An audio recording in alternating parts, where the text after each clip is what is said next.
Hey, well, what's up, guys? Welcome back to the Collision Live. Daniel here again, joined at the table, Mr. Sam Camp. Good to be with you again. How you doing? Doing all right. You pick any fights with dogs this week, or? I did not. Thankfully, steered clear of that.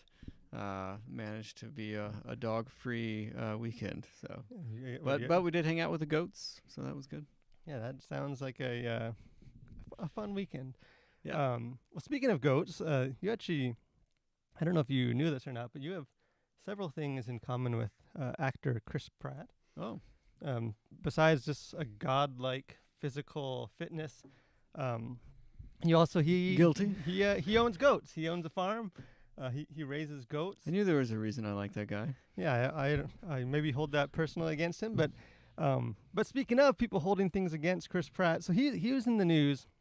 Again, if you're not familiar with him, he's been in a bunch of movies. He's kind of one of the it guys, the leading men out there right now. Probably most famous for Guardians of the Galaxy. He's Star-Lord himself. Again, he was famous for a TV show before that. He's in the kind of the lead or co-lead of the new Jurassic World franchise. Yeah. But he's one of a pantheon of Chris's in the superhero genre, which is kind of this being a funny gag over the years. But so a guy tweeted out just this last week, kind of a question, kind of playing off the old, marry, kill, kiss, or whatever that old game was. Kind of who is the best Chris? Yeah. You have Hemsworth, you have Pine, you have Pratt, and Evans. So you have four Chris's. Again, this is a thing that's been going on forever. It's kind of like a SpongeBob GIF or whatever. It's kind of a beating a dead horse, but this made rounds again as it tends to do. And again, it's kind of an innocent, kind of fun, it's Twitter talking about something that's not politics for once. Oh, but wait. Or so we thought. But again, the comments below this, again, if you're 18 and under, read at your own risk. There's some adult language among other things in there, but this thing quickly turned pretty ugly. Kind of the consensus, the unscientific general consensus was that Chris Pratt was the clear winner of the sweepstakes of Hollywood's worst Chris. And as kind of the discussion unfolded, the two kind of main reasons, arguments given against Chris Pratt was, one, he's a Christian, and he's been outspoken about that on talk shows and other places about, just talking about the church he belongs to and kind of the importance of faith for him. Not super preachy, but it has come up over the last while. And then the second thing is that allegedly he also votes Republican. Again, he hasn't come out and said that, but there was a fundraiser, a Democratic fundraiser, kind of the two greatest sins. Yeah, the two greatest sins of our country. Again, there's raising money for Biden, and a bunch of his co-stars participated in this. He didn't come out and say anything, but he wasn't there. So these two things led people just to really just unload on him on Twitter, saying vile things, thousands and thousands of comments. Reached the point where a lot of his co-stars, kind of the MCU co-stars, his director James Gunn, kind of had to come out on social media and defend the guy, saying, hey, it's not a crime to be a Christian. He's a great guy. He's just not super outspoken about political stuff, and kind of trying to kind of PR this thing and kind of tame it down. But again, I don't know if you have any. I think we mentioned it last week because it had just started happening, but this thing was trending on Twitter for several days. Yeah, and it's still in the news. But I think the whole idea of silence being violence, I think, kind of comes into play here. Like he took a non-stance on a Biden rally, which seems to kind of really have been, among other things, like you mentioned, but that seems to sort of be the trigger mechanism that was like, whoa, where is he? Like, how come he's not stumping for old Joe? And the very idea that you remaining silent on an issue is automatically, the wrong stance. And it's like, well, you don't know the person's stance, like, because they didn't say anything about it. And it's like, no, he has to say something about it. Otherwise, he's, clearly an evil plague on society because he didn't say something about it, and he didn't say the right thing about it. And so, I don't know. I think it goes to show that anytime that people are vilifying someone on Twitter, there's a good chance that it's more of an issue with the people who are doing the vilifying than the person being vilified. And I think there's just this. I don't know if there's just nothing better for people to do than to just pounce on a guy who essentially didn't attend a Biden rally. Yeah. And it just seems like in my mind at least, like that's a complete non-issue. But I know it goes, it becomes an issue because he's allegedly Christian and allegedly not a Democratic supporter. Yeah, I think or a Democrat it kind supporter. of touches on, again, Hollywood. I'll mention in a bit. We have an article coming out, kind of unpacking this a little more. But it's been kind of at the forefront, and I think it's done actually a lot of good for the discussion as far as inclusion and representation and why those things matter. It seems like a day doesn't go by without someone from Hollywood kind of preaching that sermon and kind of fighting for that and kind of being welcome to all people, giving all opportunities, and I think that's great, and that's I think we should commend whether you agree with all the views in Hollywood. I think we should commend them at least for kind of moving that ball, I think, in the right direction. But I think this whole Chris Pratt thing, to me, it shows that there's still a segment of that discussion that is sort of not allowed a seat at the table. Yeah. And that's well, I think it exposes more of an agenda than an actual desire to see all the voices at the table, which I think on the face is a very admirable thing to do, to say we want more inclusion. Actually, we want specific inclusion. We don't want all inclusion.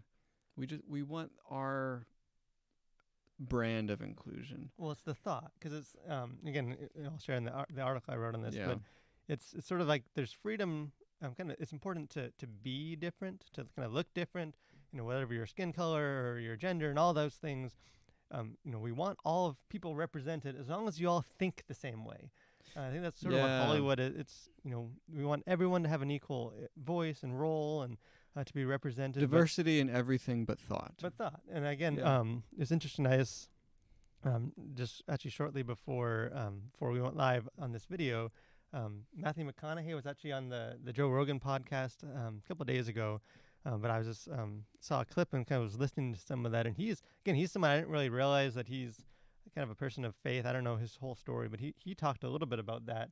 Just saying, in Hollywood, he said he's been on the stage, just thanking God, accepting some award for some acting award, and said even from the stage, he said he can see people in the crowd, kind of his peers and people that he said he's prayed with and that know him, kind of going to clap and kind of looking around and then deciding not to, and just sort of this fear to to somehow endorse that, because there's kind of this fear that it might come back and it's not an acceptable yet.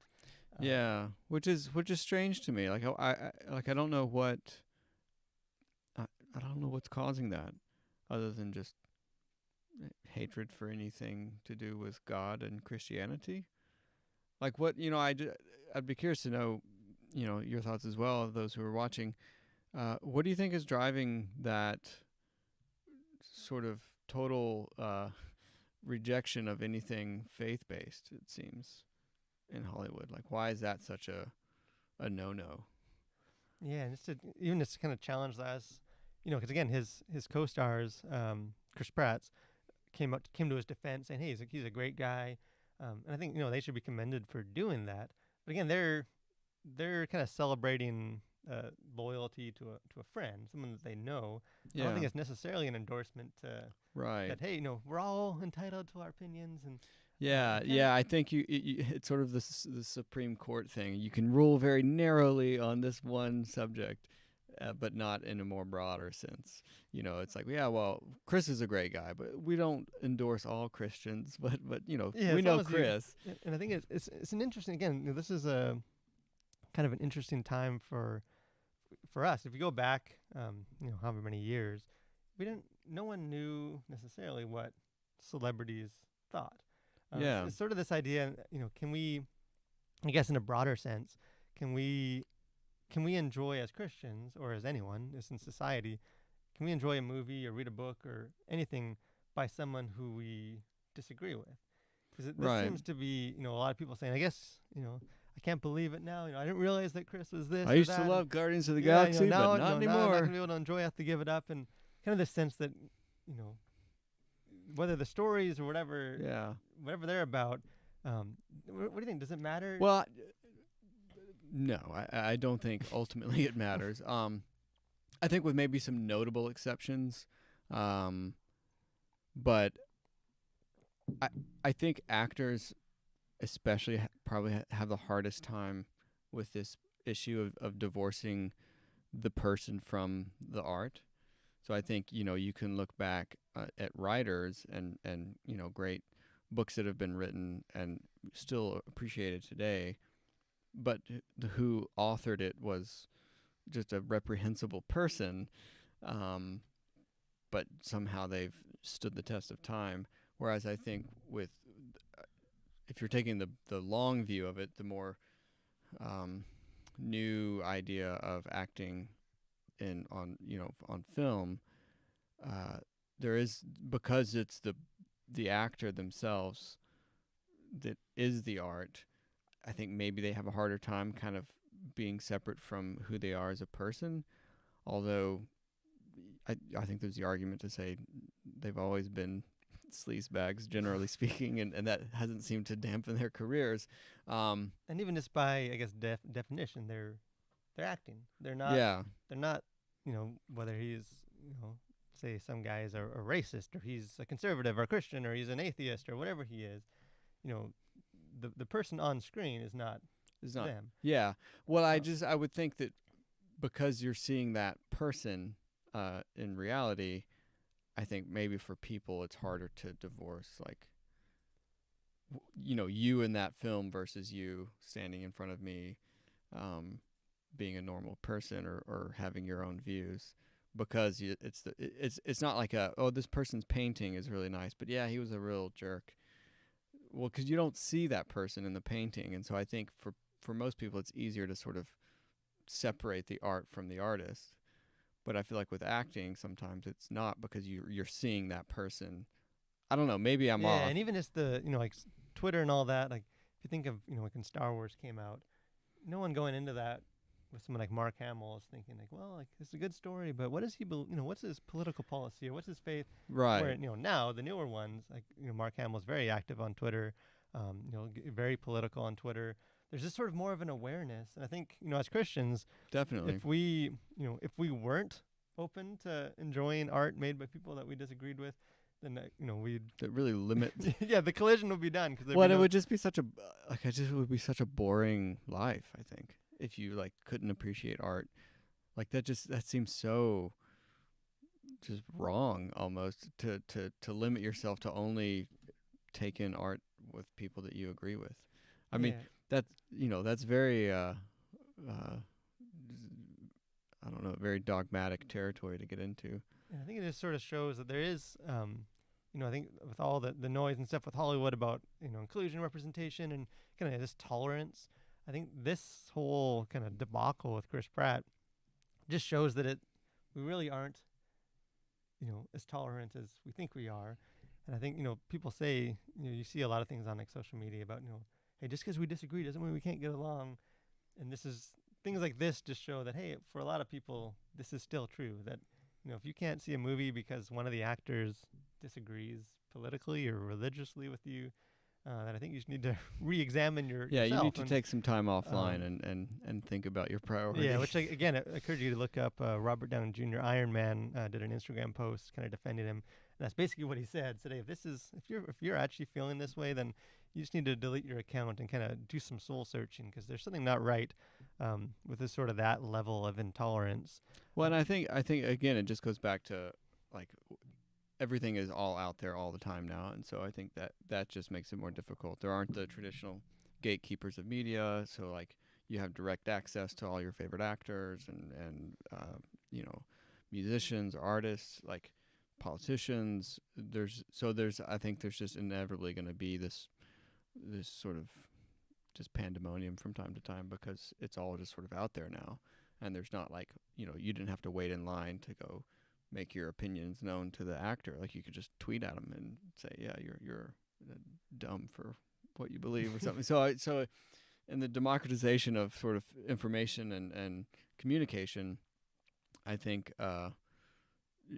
that's maybe just an unfortunate but inevitable side effect.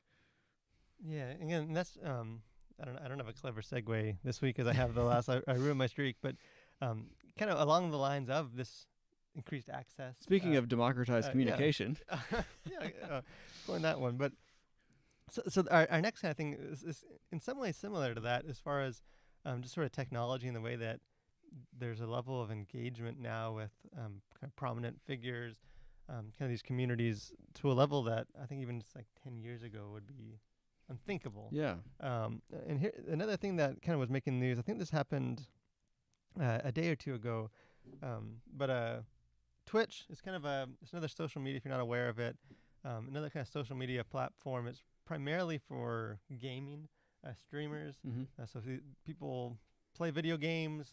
A bunch of people kind of log on, watch this kind of charismatic figure play a game. They talk to each other. Again, we were talking about this. That isn't necessarily our scene. I can't imagine watching someone else play a video well, game. I remember like way back in the day playing Halo. I don't know if you were into that on the original Xbox, and just I hated like I would much rather just go do something else than to sit and watch my friends play. Like if I'm not playing, I have no interest in watching. So Yeah, but again, so that's not to each necessarily their something that own. we do. But I know that there are lots of people that do enjoy it, and I think they feel, and we'll get into it too, as far as the community. It's not just a passive. You just sit and just watch There is a community aspect to it, which I think is kind of the real reason why a platform like Twitch is so Yeah, successful. But there was and we've touched on this a little bit before, sort of the politics. Kind of, obviously this is very relevant politics right now this week or next week coming. Kind of the politics and pop culture right now are very closely intermingled. But a politician, very prominent, Alexander Ocasio-Cortez, very very prominent congresswoman. Woman. I think she was the youngest woman to ever serve on Congress when she was elected. She's 20. She was 29. Has a big audience. She's a Democratic from New York. But she has a big follower. She's young, and I think she speaks a language that a lot of the younger generations relate to. I think that's why yeah, she's been kind of definitely. been this rocketed to the forefront as far as this publicity and awareness in this country. But she was setting some records, or at least making some headlines the other day. There's a game. It's not new, but it's it's become increasingly popular for whatever reason lately. Among Us. My wife plays this game. I have not played it, but she enjoys playing it. So this AOC is sort of her nickname. It's Congressman. She hosted a Twitch stream of this game the other night, where she was just gonna play video games, talk about political policy, encourage people to vote. And she had peak level. I think it was like What is 439,000 people? Again, more people watched it, but just live. which is insane. Like, Yeah, and I know people have done more than that, but like we haven't quite got there with the no, I mean live. we're nipping at the heels. But that's an insane amount of like live viewers, at least in my mind. Yeah, it's crazy. Have that many people, and that she had some other streamers come in and just sort of put herself into that community, and it was a record for a politician. I saw Bernie Sanders has a Twitch account. I guess he hasn't appealed as much to that younger generation with his video games, but again, AOC, she definitely did. And I think again, regardless of whether you agree with her political policy or not, I just think that event and that I saw one headline. I forget which site it was, just saying this kind of Twitch stream was inevitable. This is sort of where things are going. That politics would kind of infiltrate. I don't necessarily mean that in like a dubious infiltrate. Among Yeah. Us, a very fitting game for this. But I think it raises some interesting questions just for the church and for Yeah. culture. Maybe I'll just let you. Why do you think, like in this case, that many thousands of people? What do you think the allure is for some of these kind of streaming things and events? Yeah, well, I think at least on some level, it's the relatability aspect of a politician, and so it's sort of the new pub or diner experience. You know, the sort of the politician goes to the diner at whatever city, USA, and just chats with regular people about what matters to them. Well, this is the 21st century version of that, which is not going to a diner and talking to a handful of people, but live streaming a video game and talking to hundreds of thousands of people. And so I think I think it boils down to her relatability, and not just. I'm less interested in her specifically, but more interested in this concept of politicians coming into Twitch and gaming because of how it's another way of closing that gap between your elected official and you know the people who elected you. Obviously, it was more than just her district or whatever that chimed Yeah. in on the stream, but I think it's just this idea of going to where people are, and especially the next generation, and connecting with them on their terms. And so I think it's really interesting that she's doing that, and the politics is going that way.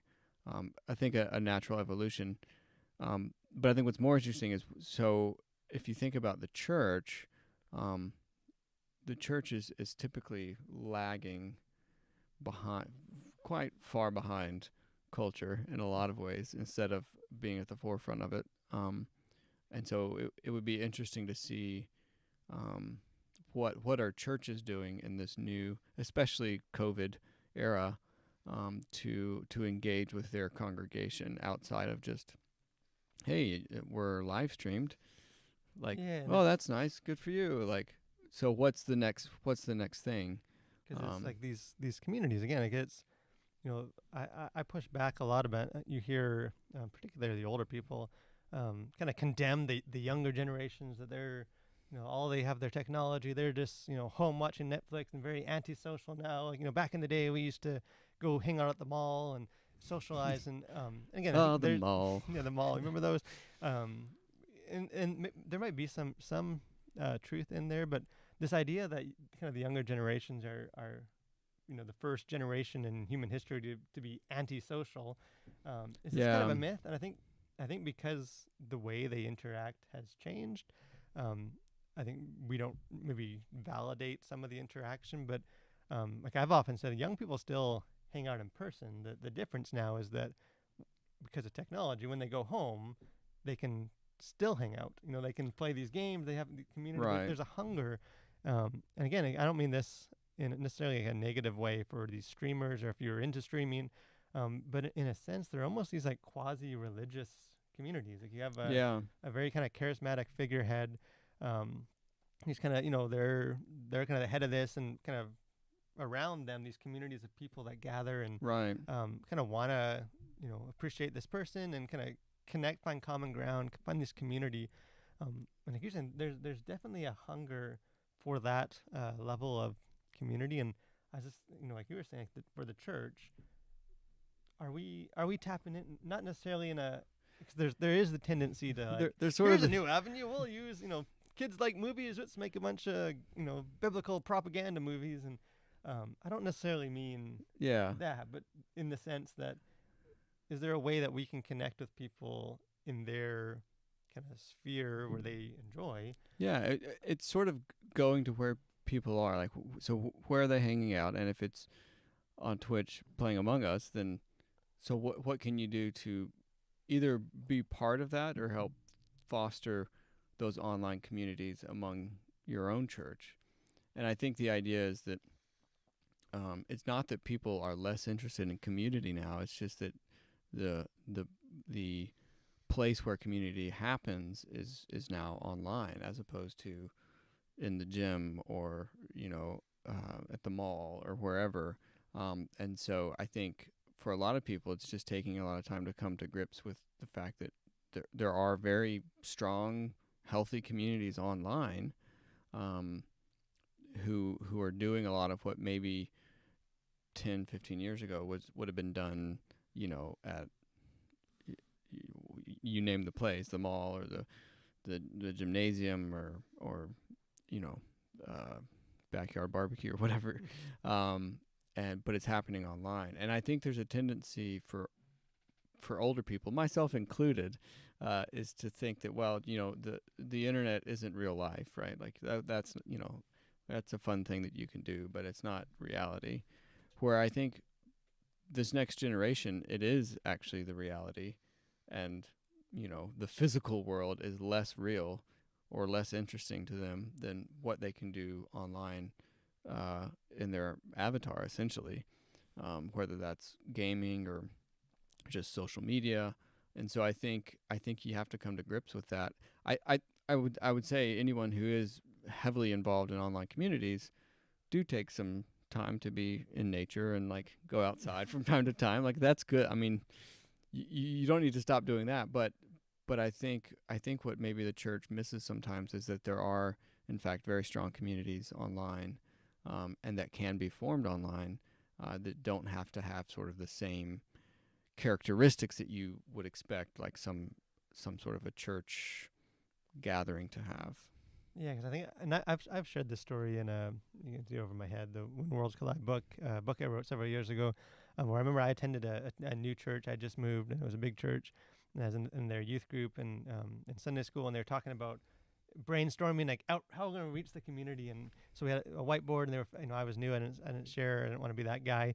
You know, they after about 10, 15 minutes, you know, they'd finished all their plans, and as I was reading them, I noticed like every single thing on the list involved an event that was going to be hosted at the church, and then invitations for people to come from the world into the church, Mm-hmm. and like, you know, by outreach, it was sort of outreach, and then like pull them into the Yeah, cast a net and drag it back in yeah, and I and think see who you get. you know and I think COVID's kind of maybe It's pushed made the that, church yeah, it's forward made a that bit. not possible. It's kind of made the church rethink things. But I think, you know, with this Twitch and AOC and all this stuff, I think it should start raising discussions for the church for, you know, how can we, not that we stop doing things in the church, Right. but how can we kind of be better, you know, servants and fulfill kind of the Great Commission to go into all the world by actually going Yeah. into all the world, especially in somewhere like the internet that is, you know, increasingly a reality, important part of people's lives. This week at the Collision, again, you know, Halloween's coming up. Do you have a costume this year? I do. Is it going to be a secret? Are we going to? I'll reveal that next. At the proper time. Yeah. We might have a photo next week that Yeah, you can we'll see. see. Yeah. Are you what are you going as? Well, if you're not going to reveal, I won't reveal. Also because I haven't decided yet. Yeah. But again, so last week we posted an article on our Facebook page about Halloween, kind of wrestling with that. So if you didn't check that out, encourage you to do so. We just released a new article this week about the kind of the Chris Pratt controversy. We talked a bit about it here, but kind of get a little more philosophical with it as far as this diversity in thought. Can ask Christians how can we kind of lead the way in that area. So again, check that out. Cultural conversations. Anything crazy going on this week? I don't think anything too crazy actually that I can think of. Yeah, again, Halloween is a kind of a pop culture. I don't know if it's going to be. It's going to be different It's gonna this be year, different, for sure. You know, Yeah, I don't know how much door to door is going to be happening. Yeah, or should if be any, happening. or should be. Yeah. You know, but again, it's still it's still an important kind of day for Christians to wrestle with. Speaking of Halloween, I think it's on Halloween. The Mandalorian. Yes, I just saw on the Star Wars YouTube channel they're having Mando Mondays starting back. I think tonight actually, or maybe next Monday. Yeah, it's I think on a Monday. Yeah. Unlike our Collision Live every Monday, that happens on a Tuesday sometimes. But yeah, so we'll probably, I'm sure we will, next week's cultural conversations. Well, I'm sure it'll come up. I have a feeling it will be featured. But again, you know, guys, thanks for joining us. Thanks for, again, if you've been watching each week, either live or, you know, catching up later when you get home from work or whatever. We appreciate that. Appreciate you guys kind of supporting the channel. If you haven't done so, whether you're watching on Facebook, encourage you guys to like that page. If you're watching on YouTube, encourage you guys to subscribe to the channel. Again, eventually we'll be having more movie reviews and things coming up once that part of the world happens again. But have a good week, guys. Stay safe on Halloween. Let us know what you guys dressed up as, and again, continue to collide with your world for Christ.